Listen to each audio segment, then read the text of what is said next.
और अगला प्रश्न आइए हम शामिल करेंगे। अगला सवाल जो ले रहे हैं ये सवाल कार लोन पर है, सेकेंड हैंड कार लोन पर, जो कि प्री ओन कार सेगमेंट कहलाता है। ये सवाल अजय दत्त साहब की तरफ से है, मुंबई से। तो ये उस स्पेस में आगे बढ़ना चाह रहे हैं और फाइनेंसिंग के ऑप्शंस तलाश रहे हैं। बलवंत साहब, ये इनका सवाल है और ये जानना चाह रहे हैं कैसे इसको लेकर मूव करें। आप इनको कैसे बताएंगे इस स्पेस में जो ऑफर्स हैं, इसमें किन किन फैक्टर्स को देखा जाता है? जनरली क्या जो कार का जो मॉडल है वो तो है ही, अगर बहुत ज़्यादा पुरानी व्हीकल है तो क्या वो फाइनेंस नहीं हो पाती है? कितना परसेंटेज तक फाइनेंस हो पाएगा, जो उसकी कॉस्ट किस तरह से कैलकुलेट होगी, आप कैसे इनको समझाएंगे?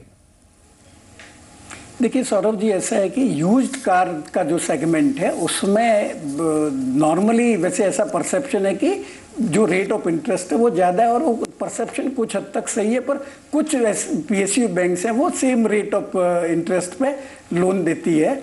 और जहाँ तक एलिजिबिलिटी वगैरह का सवाल है, तो जो आपकी जो एनुअल इनकम है उसका 2.5 से 3 गुना तक का आपको जो मिलेगा, पर वो भी रेस्ट्रिक्टेड रहेगा कि जो आपकी कार की वैल्यू है, जो लेंडर है वो इवेल्यूएट कराएगा, सेकेंड हैंड कार है तो उसका 80 से 90% तक का आपको जो वैल्यू आती है उसका लोन मिलेगा।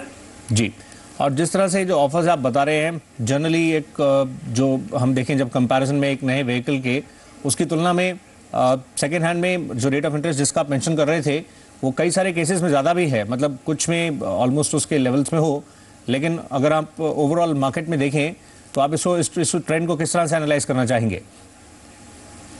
नहीं, तो मैंने जैसे बताया कि बाय डिफॉल्ट ऐसा नहीं है कि रेट ऑफ इंटरेस्ट ज्यादा ही रहेगा, पर कुछ लेंडर है जो सेम रेट पे देते हैं, जो फर्स्ट हैंड कार है या सेकंड हैंड कार है, और कुछ लेंडर है वो आपको रेट ऑफ इंटरेस्ट है वो ज्यादा चार्ज करते हैं। और एक चीज और मैं बताना चाहूंगा कि जो सेकंड हैंड कार का जो लोन का टेन्योर है वो निर्भर करेगा कार की कितनी लाइफ बची है। जो फर्स्ट हैंड कार है उसके लिए 7 साल तक का लोन मिलता है, तो अगर कार की अगर एज 4 साल हो गई है तो आपको जो लोन है वो 3 साल तक का ही मिलेगा। और जब आप कार लोन लेते हैं तो आप ये बात जरूर ध्यान रखिएगा कि आपको कितना टेन्योर के लिए चाहिए, क्योंकि कार लोन में जो प्रीपेमेंट पेनल्टीज है वो बहुत स्टीप है। तो कई केसेज में क्या होता है, लोग कार बेच देते हैं या जल्दी रीपेमेंट करना चाहते हैं तो उनको अल्टीमेटली प्रीपेमेंट चार्जेस पेमेंट करना पड़ता है। तो आप पहले ये जरूर डिसाइड कर लीजिए कि आपको कितना टेन्योर के लिए लोन लेना है।